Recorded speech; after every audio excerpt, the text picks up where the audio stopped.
The moment Julian Ashford saw the boy, his billion-dollar empire meant nothing. 5 years of building an architectural dynasty, 5 years of accolades and magazine covers, 5 years of convincing himself he'd made the right choice.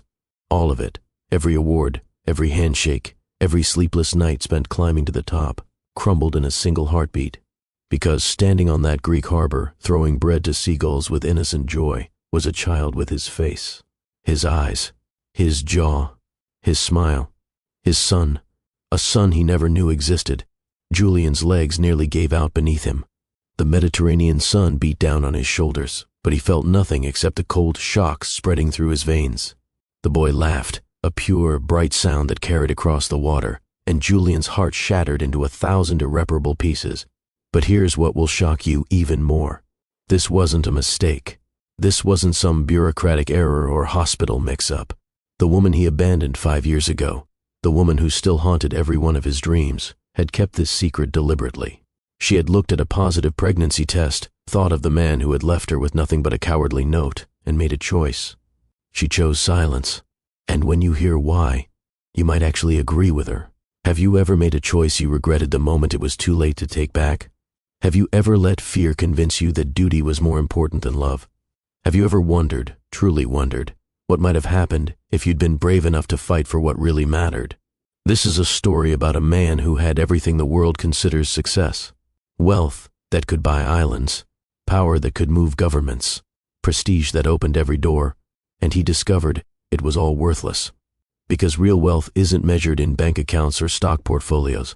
It's not counted in magazine features or industry awards. Real wealth is measured in the moments we're present for, and the moments we miss. Julian Ashford missed 5 years of moments.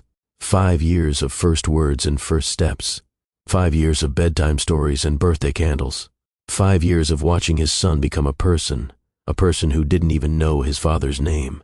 But can 5 years of absence be forgiven? Can a father earn his place in a child's life when he wasn't there for any of the moments that mattered? Can a love that was betrayed ever learn to trust again?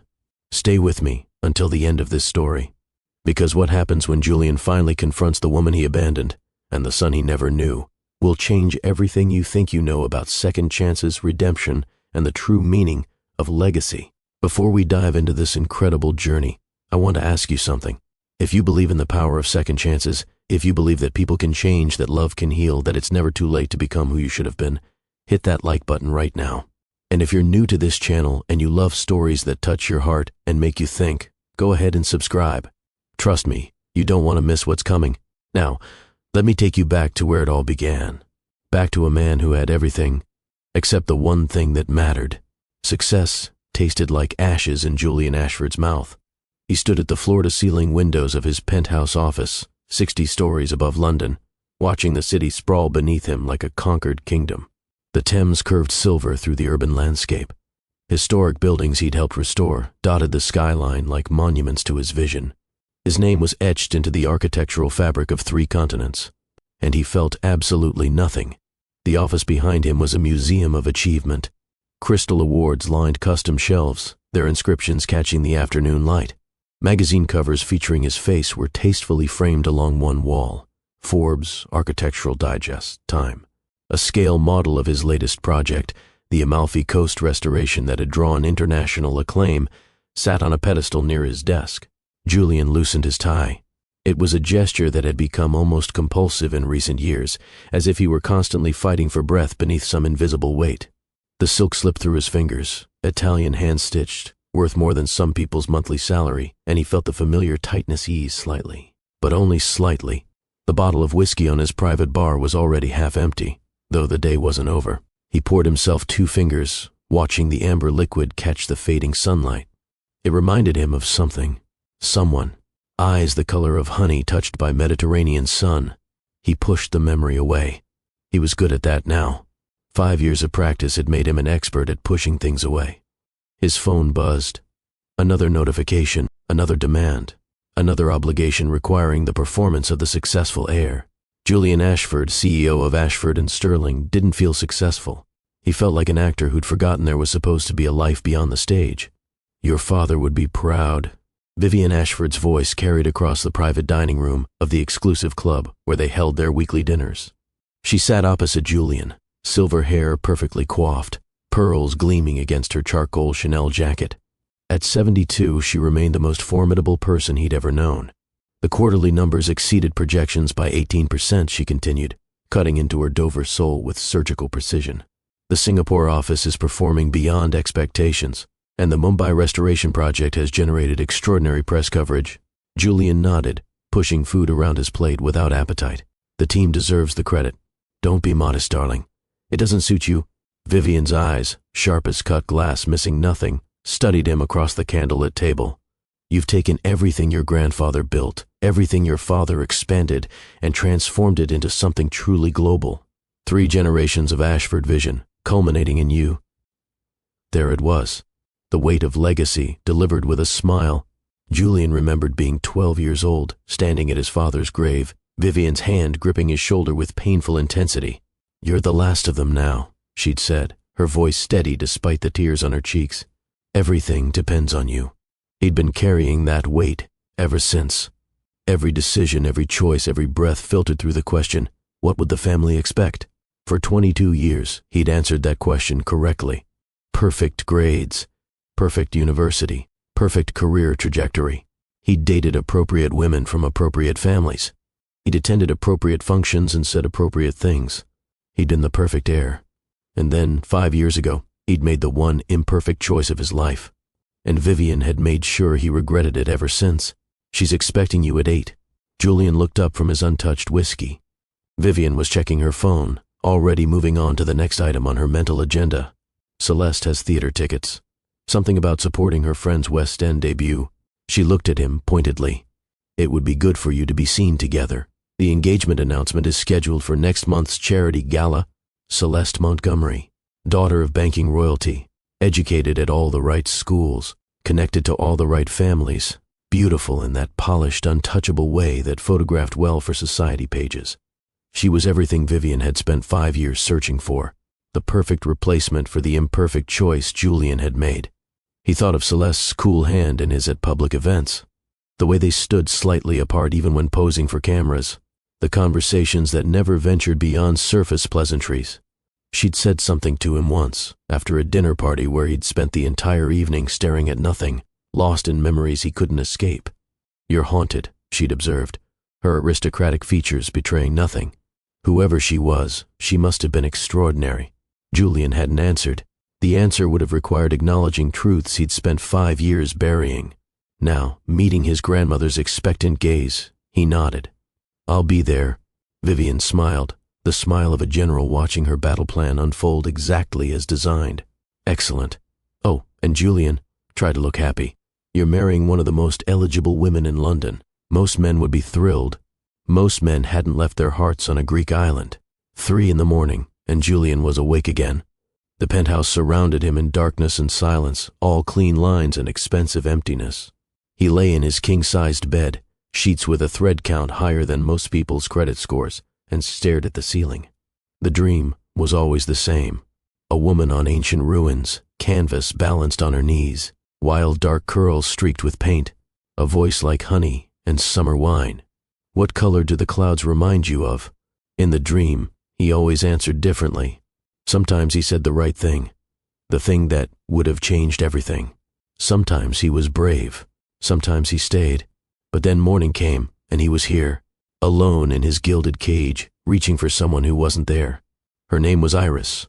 He hadn't spoken it aloud in 5 years, hadn't allowed himself to search for her, to wonder where she was, to imagine what might have been.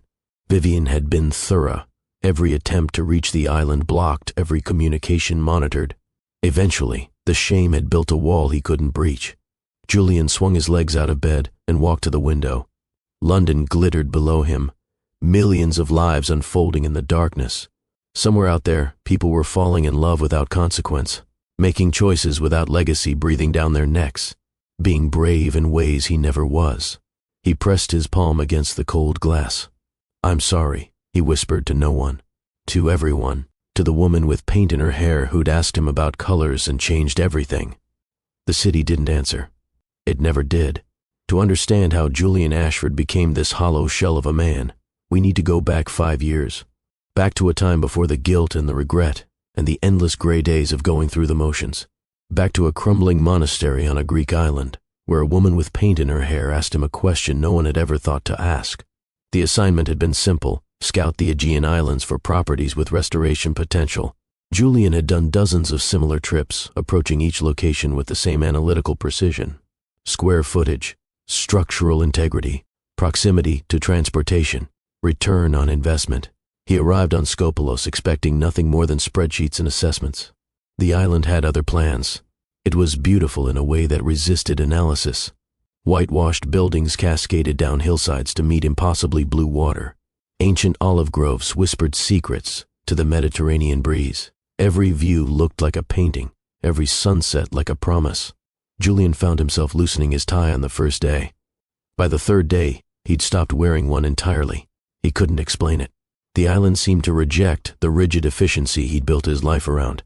Meetings started when people arrived, not when schedules demanded. Lunches stretched into afternoons. Strangers smiled and waved for no reason except that the sun was shining and life was good. It should have frustrated him. Instead, it felt like slowly surfacing after years of drowning.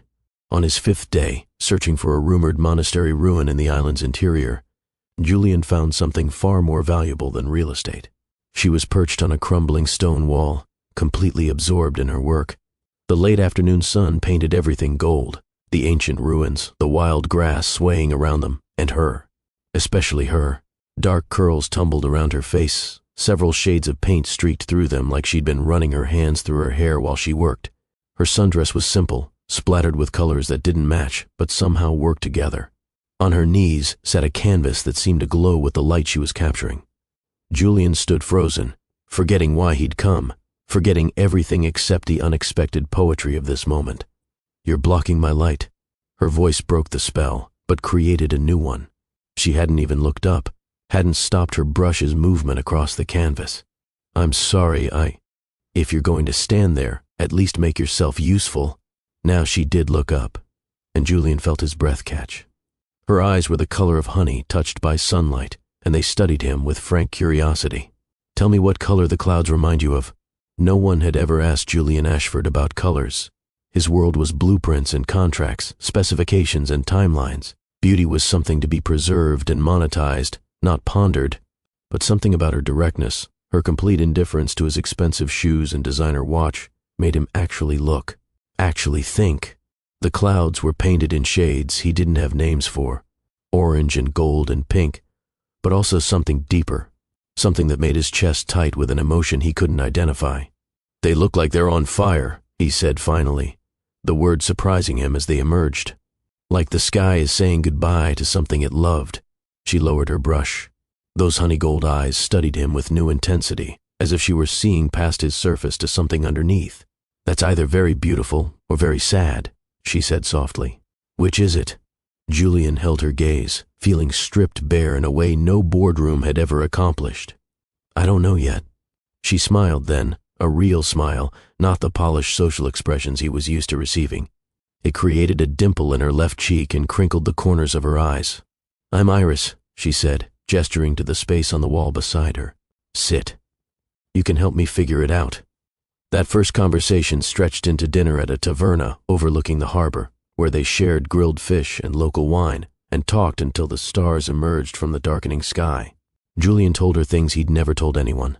About the weight of his family name, about the father he'd lost too young, and the grandmother who'd filled the void with expectations, about the feeling that his life was a performance he'd never auditioned for. Iris listened without judgment, and then she told him about her own story. She'd lost her parents to a boating accident when she was 7. Her grandmother had raised her here on the island, teaching her to see beauty in impermanence, to find joy in simple moments. She had no trust fund, no pedigree, no ambition beyond capturing truth on canvas. "People think I'm crazy," she said, swirling the last of her wine.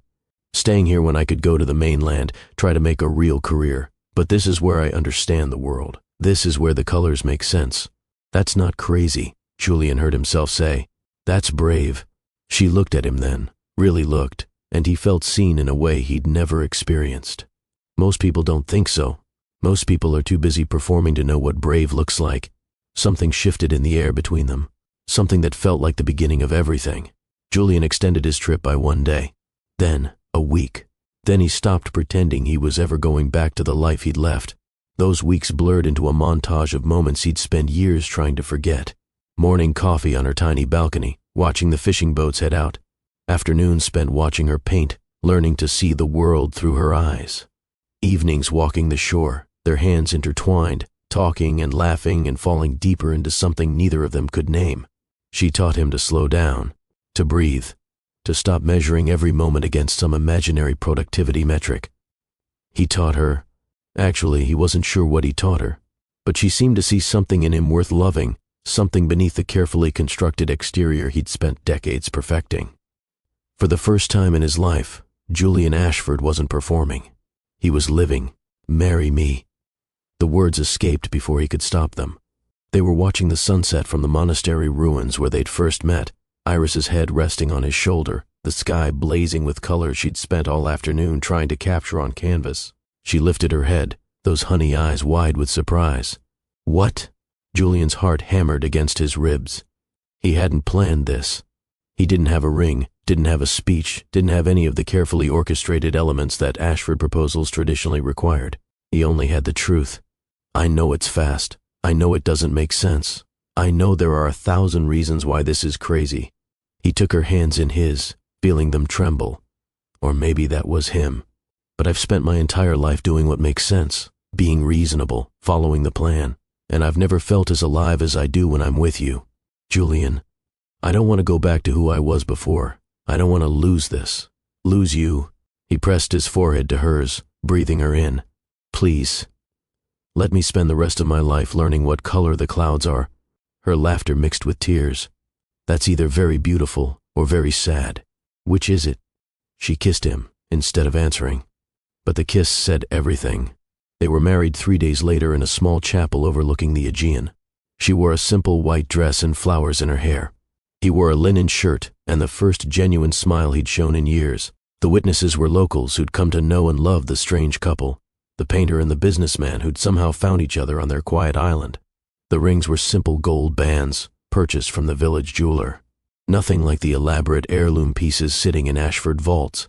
But as Julian slid the ring onto Iris's finger, he felt richer than he ever had.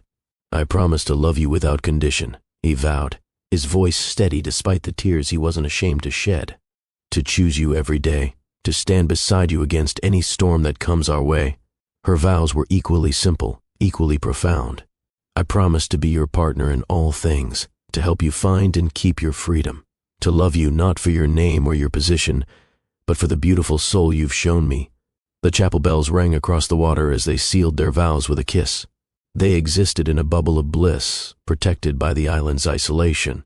Every morning Julian woke to find Iris already painting, capturing the light he was learning to see. Every evening they walked the shore, making plans for a future that seemed as boundless as the horizon. It was perfect. Which is why, of course, it couldn't last. Now, before I continue, I need you to pause for a moment. If this story is already touching your heart, drop a comment below telling me, have you ever been in a situation where you had to choose between love and duty? Have you ever stood at a crossroads where your heart pulled one way and your obligations pulled another? I read every single comment, and I'd love to hear your perspective on this. And if you haven't already, hit that subscribe button and the notification bell, because trust me, what happens next is going to break your heart before it heals it. She appeared without warning, like a storm that had been building beyond the horizon. Vivian Ashford stepped off the ferry looking as immaculate as if she'd just left a London boardroom rather than traveled for 15 hours. Her silver hair was perfectly styled. Her cream linen suit was unwrinkled. Her eyes, behind designer sunglasses, swept the harbor with barely concealed disdain. Julian felt Iris stiffen beside him. They'd been walking the morning market, her basket full of fresh vegetables, their hands intertwined. The simple joy of the morning shattered the moment he saw his grandmother. Julian. Vivian's voice could have frozen the Mediterranean. I believe we need to talk. Grandmother, how did you find you? Her smile didn't reach her eyes. Darling, I've had people monitoring your account since you were 18. Did you really think you could disappear without my knowing exactly where you'd gone? She turned her attention to Iris, taking in the simple sundress, the bare feet, the paint stains that never quite washed out of her fingertips.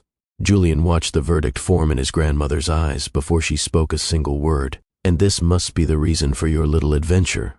"This is Iris," Julian said, his arm tightening protectively around his wife. "My wife." Something flickered across Vivian's face. Surprise, perhaps, or calculation. "I see." She was silent for a moment, and in that silence, Julian felt the walls of his old life beginning to close in. "Well, I suppose we have even more to discuss than I anticipated."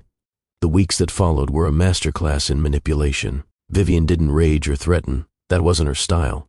Instead, she waged a quiet war of attrition, methodically dismantling every piece of Julian's independence. First came the lawyers, conference calls filled with grave concerns about unauthorized use of company resources and potential conflicts of interest. Documents appeared requiring his signature, each one carrying subtle implications about what might happen if he didn't comply. Then came the financial pressure. Accounts he'd assumed were his own turned out to have conditions attached. Investment portfolios were frozen pending review. The message was clear. The money he thought he had wasn't really his. Finally came the board members. One by one, they called to express their concerns about his absence. Clients were getting nervous. Investors were asking questions. The Thompson-Wheeler merger, 2 years of careful cultivation, was in jeopardy. "You have responsibilities, Julian," said Montgomery, the senior partner, his voice oozing false sympathy. "Responsibilities to your employees, to your shareholders, to your family name. Surely you can understand that a sabbatical at this critical juncture sends the wrong message." Julian sat in the rented cottage, phone pressed to his ear, watching Iris paint on the balcony. She was capturing the sunset again, a different sunset, but with the same fierce joy she brought to everything. He was losing her. He could feel it happening, the inexorable pull of a world that wouldn't let him go.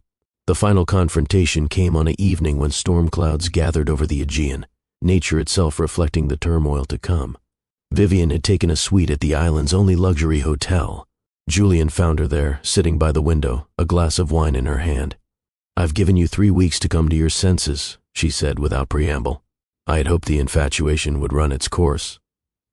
But since you insist on being stubborn, let me be clear about what's at stake." She set down her wine and fixed him with a gaze that had reduced CEOs to stammering children. "Your father died building the foundation of this company. He worked 18-hour days, missed holidays, sacrificed his health, all so that you could have opportunities he never had." Her voice hardened. "And you would throw all of that away for a summer romance with a painter?" "It's not a summer romance. It's whatever I decide it is." Vivian cut him off, her tone leaving no room for argument. "You seem to have forgotten who controls Ashford and Sterling. I hold 63% of the voting shares. If you don't return, if you don't resume your position and your responsibilities, I will dissolve the company entirely." Julian felt the blood drain from his face. "You wouldn't." "Try me." Her smile was ice wrapped in silk. 1,200 employees, dozens of historic properties left to ruin. Your father's legacy reduced to a cautionary tale about what happens when an heir thinks with his heart instead of his head.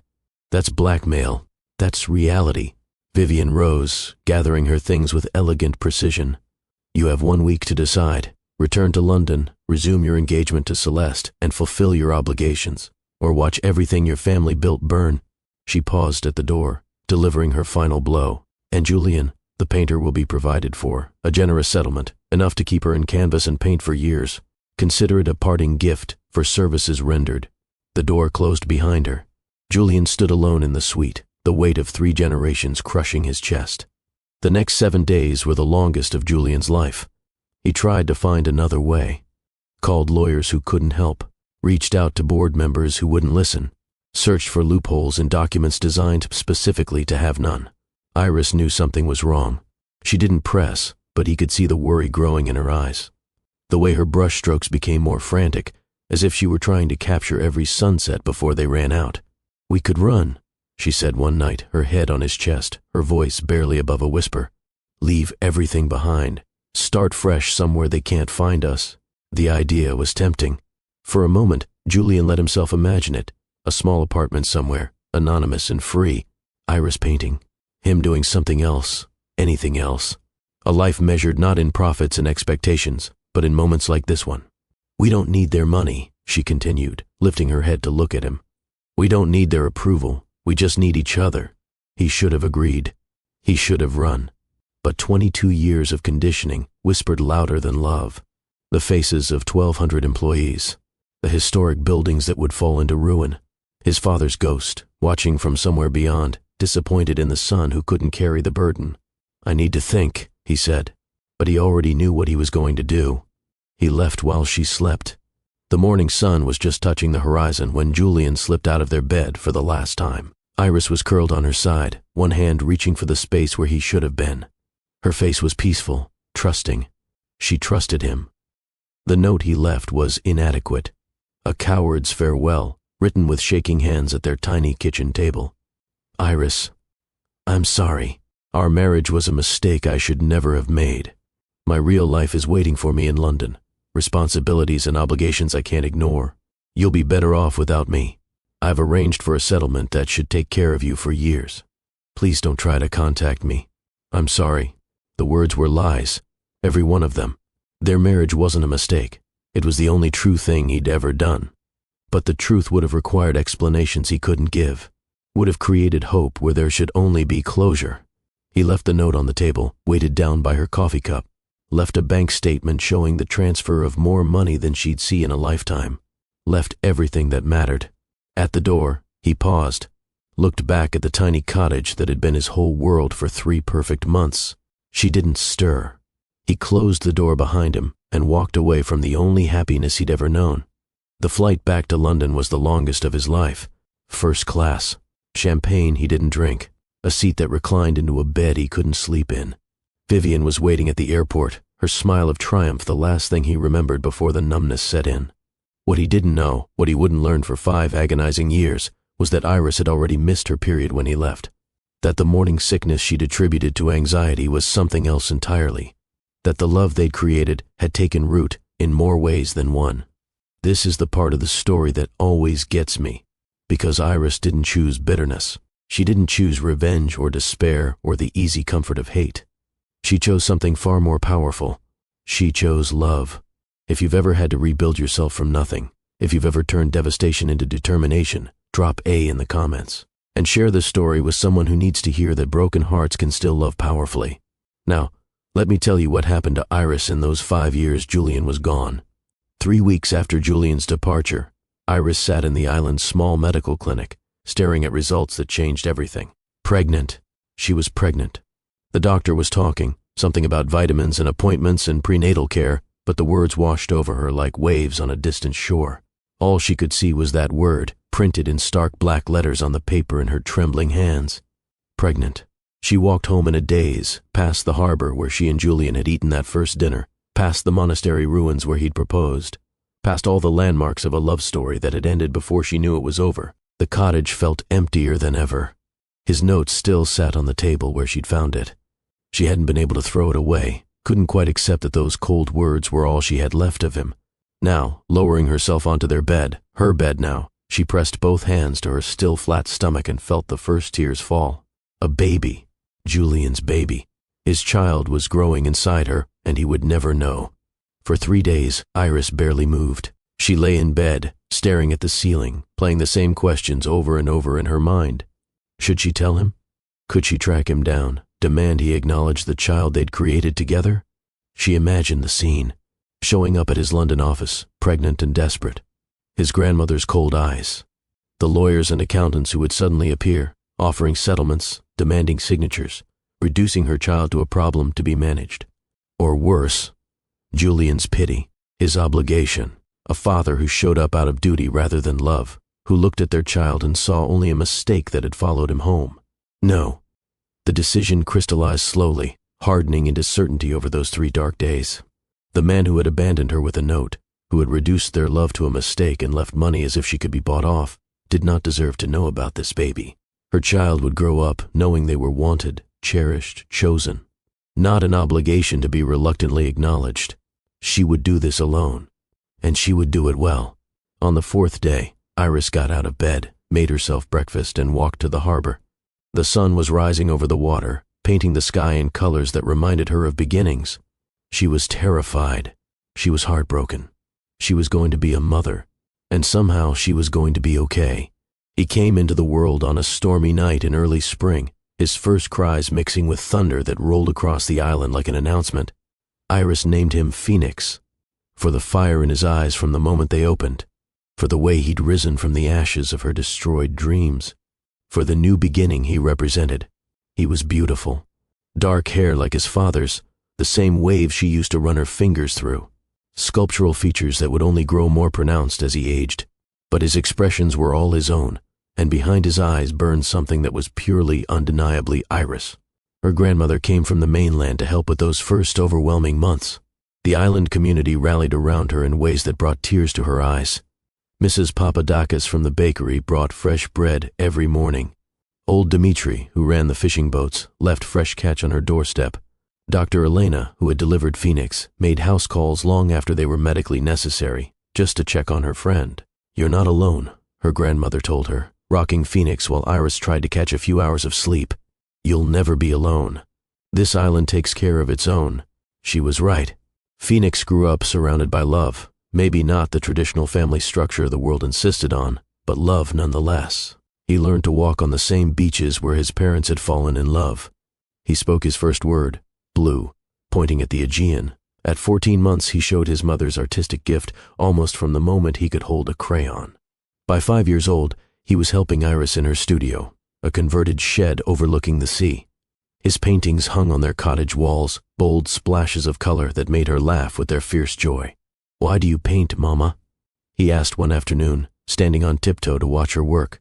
"Because colors help me understand the world," she said, echoing something she told his father once, a lifetime ago.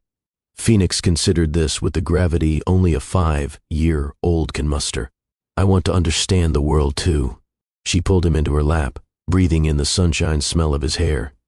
"Then we'll understand it together." The questions about his father started around his 5th birthday. Iris had been prepared for this, had rehearsed her answers countless times.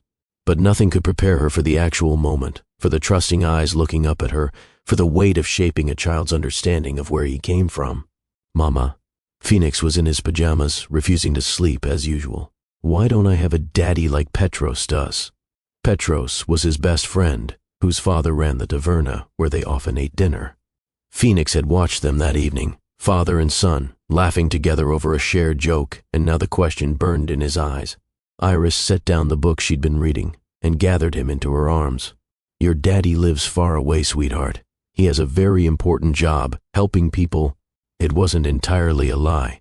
Julian's architecture, his restorations and developments, did help people in its way. Did he love me? The question cut deeper than any knife. Iris closed her eyes, fighting back tears, searching for words that would be true enough. "Your daddy loved me very much," she said finally. "And you came from that love. You're the best thing that love ever made." She kissed the top of his head, breathing him in. "Never doubt that you were wanted, Phoenix. Never doubt that you are loved." He seemed to accept this, as children do.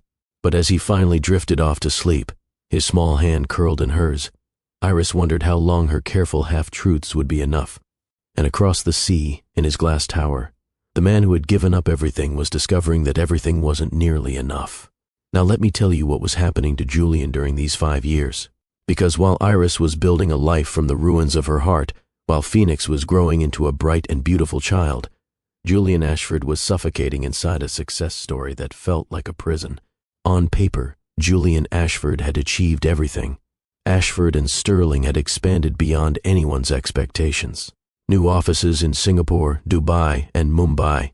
Award-winning restorations on 4 continents. Feature articles in every major publication. The Thomson-Wheeler merger had been just the beginning, a foundation for an empire that now influenced the architectural landscape of the entire world. Julian sat in boardrooms and accepted handshakes from people who called him a visionary. He stood on stages and received awards with humble speeches written by his PR team. He attended charity galas and political fundraisers and exclusive parties where his presence was considered a coup for any host. He performed success the way he'd been trained to perform everything. And underneath it all, he was dying. The irony haunted him. Somewhere along the way, he'd initiated a rural healthcare initiative, bringing medical services to underserved communities across southern Europe and beyond. The project had grown beyond anything he'd anticipated, helping thousands of mothers who couldn't otherwise access care. He'd never admitted, even to himself, that he'd created it because of Iris. because of her passion for helping her community, because of the guilt that ate at him every night. The initiative included a flagship facility on a certain Greek island. He never asked about it, never checked the patient records, couldn't bring himself to wonder if she'd ever walk through those doors. Some knowledge was too dangerous to seek. The nightmares never stopped. 5 years, and Julian still woke in darkness, reaching for someone who wasn't there. Still heard her laughter in crowds, turned to find only strangers. Still caught himself saving colors he thought she'd like, a particular shade of sunset, a flower arrangement in a hotel lobby, before remembering there was no one to tell. The whiskey helped, for a while. The work helped more. He threw himself into projects with almost manic intensity, staying at the office until exhaustion finally overcame memory. Celeste tolerated his distance with aristocratic grace. Their engagement was a performance they both understood, her need for a suitable husband, his need for the appearance of moving on. They rarely touched, never spoke of love, existed in parallel lines that would never truly intersect. "You should talk to someone," she observed once, after finding him staring at nothing in the middle of a dinner party. "A professional, I mean. This haunted quality might be romantic in novels, but it's exhausting in real life." He didn't respond. What could he say? The only person who could help him was the one he'd abandoned. He tried in the beginning to find out what happened to her, but Vivian had been thorough. Every search alert was monitored, every inquiry blocked. Eventually, he'd stopped trying. The shame had built a wall he couldn't breach. It came on an ordinary afternoon, 5 years and 3 months after he'd walked away. His assistant had forwarded a batch of emails as usual, invitations, industry news, gallery announcements that might interest him. Julian was scrolling through them absently, mind on the quarterly projections, when one subject line caught his eye. Mediterranean Artists Exhibition, Athens Gallery opening. He clicked through out of habit. The gallery was reputable, occasionally showcased work he considered for Ashford Properties. He expected the usual collection of landscapes and seascapes, technically proficient but emotionally vacant. What he found stopped his heart. The painting filled his screen, a child on a beach, arms spread wide, face turned toward a sunset that blazed with colors so vivid they seemed to pulse with life. The style was unmistakable, the way light seemed to live and breathe on the canvas, the emotional depth that transformed a simple scene into something profound. Iris. His hands were shaking as he clicked through to the gallery's website. More paintings, more of that distinctive style. And then, the artist's biography, a photograph from the exhibition opening. She looked older, more weathered by life, but still beautiful, still her. And beside her, holding her hand, was a boy with dark wavy hair, a boy with sculptural features, a boy who looked exactly like Julian had at that age. The phone slipped from nerveless fingers, clattering to the desk. The world tilted. The expensive office, the awards on the walls, the city sprawling beyond the windows, all of it faded to nothing. He had a son named Phoenix, a son who had lived 5 years without a father, and Julian had no one to blame but himself. He left without telling anyone, canceled meetings, ignored calls, abandoned the Amalfi project he'd been scheduled to inspect. For the first time in 5 years, Julian Ashford stopped performing and started living. The flight to Athens felt endless and too short. He spent the hours staring at the photographs on his phone, his son's face, Iris's familiar features, the life that had continued without him. Every image was a knife in his heart. What would he say? What words could possibly bridge 5 years of absence? He had no script, no plan, no carefully crafted strategy. He only had the truth, and the desperate hope that truth might be enough. Skopelos looked the same. The whitewashed buildings, the azure water, the ancient olive trees, all exactly as he remembered. The island had moved on without him, as islands do. He found them at the harbor. Iris was sitting on a low wall, watching Phoenix throw bread to the seagulls. The late afternoon light painted them both in gold, and Julian felt his heart crack open at the sight. His son was laughing, chasing the birds with pure joy. He moved like Iris, fluid and free, but his features were Julian's own. The same jawline, the same brow, the same eyes that Julian saw every morning in the mirror. 5 years. 5 years of first words and first steps. 5 years of bedtime stories and birthday candles. 5 years of scraped knees and childhood wonders. All of it, gone. Iris saw him first. Her body went still. Even from this distance, Julian could read the emotions cycling across her face: shock, anger, grief, and something that might have been hope before settling into careful neutrality. She said something to Phoenix, who scampered off toward a nearby taverna where an elderly woman waited. Then she rose and walked toward him. Each step she took felt like a verdict. 5 years. Her voice was steady, but Julian could see the tremor in her hands. The same hands that had cupped his face when she said yes.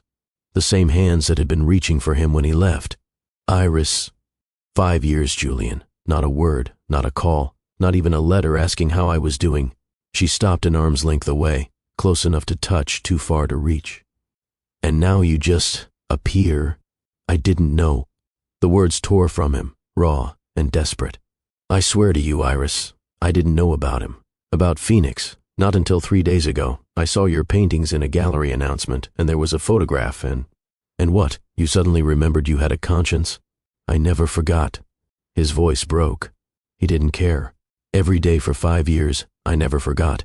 I've been living in a prison of my own making, going through the motions of a life that means nothing. Every success felt like failure. Every achievement was ash in my mouth, because none of it was real. None of it was you. Iris laughed, but there was no joy in it. Pretty words. You were always good with words, Julian. Remember that note you left?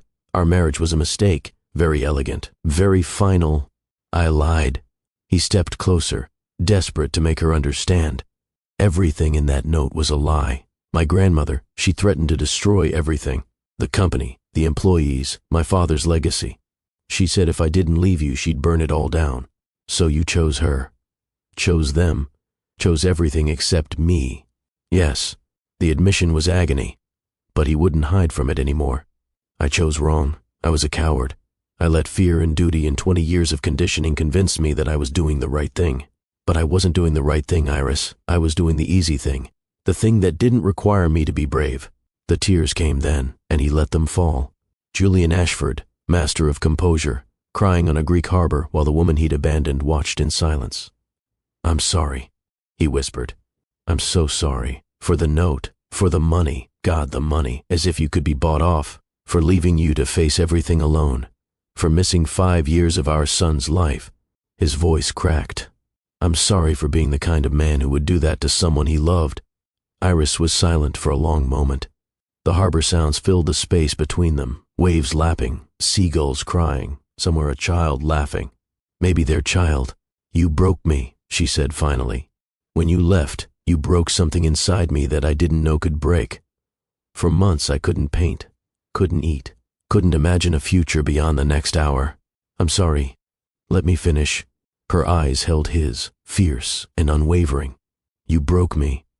But Phoenix put me back together, raising him, loving him, watching him grow into this incredible person. He taught me that broken things can still be beautiful, that endings can become beginnings, that love doesn't end just because the person you love lets you down. Julian held his breath, afraid to hope. I don't forgive you, she continued. Not yet. Maybe not ever. What you did, the cowardice of it, the cruelty of that note, that doesn't just disappear because you're sorry. I know. But Phoenix. She turned to look toward the taverna where their son was now watching them, curiosity and uncertainty warring on his small face. Phoenix deserves a chance to know his father, a real father, not a ghost or a story. Someone who will show up, who will stay, who will choose him over everything else. I'll be that father. Julian's voice was raw with conviction. I'll spend the rest of my life proving it. I'll move here. I'll quit the company. Whatever it takes, Iris. Whatever it takes. She studied him for a long moment, seeing past the expensive clothes and the polished exterior to something underneath. Something that had been there all along, hiding beneath layers of duty and fear. Prove it, she said finally. Not with words, not with promises, with time, with presence, with showing up every single day, even when it's hard. I will. And Julian? She stepped closer, close enough that he could see the tears she was fighting back. If you hurt him, if you make promises you can't keep, if you leave again, I will never forgive you, and neither will he. I understand. The sun was setting behind them, painting the sky in colors that reminded Julian of that first meeting. A lifetime ago, a different person ago. Come meet your son, Iris said, extending her hand. Julian took it. Phoenix watched them approach with the wariness of a child who has learned that adults can't always be trusted. His small body was tense, ready to flee, but his eyes, Julian's eyes, held something else. Curiosity, hope, longing. Iris knelt beside him, her hand on his shoulder. "Phoenix, there's someone I want you to meet." "Who is he, Mama?" Julian crouched down, bringing himself to eye level with his son. Close up, the resemblance was even more striking. It was like looking at a photograph of his own childhood, the same features, the same expressions, the same cautious intensity. "My name is Julian," he said, his voice thick with emotion. "And I'm your father." Phoenix frowned, processing this information with the gravity of a 5-year-old confronting a complex truth. "You're the one who lives far away? The one with the important job?" Julian glanced at Iris, understanding what she'd done. How she'd protected even his memory, giving their son something to hold on to rather than abandonment and anger. "Yes," he said. "I've been far away, too far away, for much too long." He reached out slowly, giving Phoenix time to pull back. "But I'm here now, and if you'll let me, I'd like to stay." Phoenix considered this. Then, with the pure directness that only children possess, "Can you paint?" Julian almost laughed. "No, I'm terrible at painting, but your mother tells me I'm good at looking at clouds." "Clouds are good," Phoenix decided. He reached out and took Julian's hand, his small fingers wrapping around his father's with natural trust. "I like clouds, and Mama, and seagulls, and the color blue." "I like those things too," Julian managed, his voice barely a whisper. "You can come to dinner," Phoenix announced, as if conferring a great honor. "Mrs. Nicolaitis makes really good fish, and then maybe tomorrow you can watch me paint." "I would love that," Julian said. "I would love that more than anything in the world." Later that night, after fish and stories and the profound exhaustion of emotional upheaval, Julian sat on the beach where he'd once walked with Iris, watching the stars emerge. She found him there, 2 glasses of wine in her hands. "He asked for another bedtime story," she said, sitting beside him. "From you specifically. He's decided you tell good stories." "I don't know any stories. You'll learn." She handed him a glass, their fingers brushing. "That's what parents do. They learn." They sat in silence for a moment, watching the moonlight play on the water. Somewhere in the village, music was playing, life continuing, as it always did. "It won't be easy," Iris said finally. "There's no shortcut to rebuilding trust, to becoming the father he needs. It'll take time, patience, showing up every single day." "I know. And us." She hesitated. "I don't know what we are, Julian. Too much has happened for us to just pick up where we left off. Too much damage." "I understand. But maybe—" She looked at him, and in her eyes he saw something that made his heart soar despite everything. "Maybe we can figure it out. Together, slowly, without your grandmother or my pride or any of the things that destroyed us before." Julian set down his wine and took her hand. It fit in his the same way it always had, like coming home. "I'm not going anywhere," he said. "Not this time, not ever again. Whatever it takes, however long it takes, I'm staying. I'm fighting. I'm choosing you and Phoenix over everything else." "Pretty words," she said again. But this time there was a hint of a smile. "I'll prove them." The waves whispered against the shore, patient and eternal. Above them, the stars that had witnessed their wedding now witnessed something perhaps more important, a beginning forged from the ashes of ending. Julian thought about his grandmother, about the calls he wasn't answering, about the empire he'd left behind. There would be consequences, confrontations, hard choices and harder conversations. But sitting here, with Iris's hand in his and his son sleeping peacefully in the cottage above, Julian understood something he should have known all along. Some things are worth fighting for. Some loves are worth any price. And some lessons, though learned late, can still light the way home. And that, my friends, is the story of Julian Ashford, a man who had to lose everything to find what truly mattered. He gave up an empire for an island, a legacy for a family, the approval of the world for the love of a woman, and a boy who showed him what real wealth looks like. Let me ask you, what would you have done in his position? Would you have had the courage to go back, to face the person you'd hurt and ask for a chance you didn't deserve? Drop your answer in the comments below. I read every single one, and I'd love to hear your thoughts on this story. If this story touched your heart, if it made you think about second chances and the courage it takes to change, smash that like button. Share it with someone who needs to hear that it's never too late for redemption. And if you're not subscribed yet, what are you waiting for?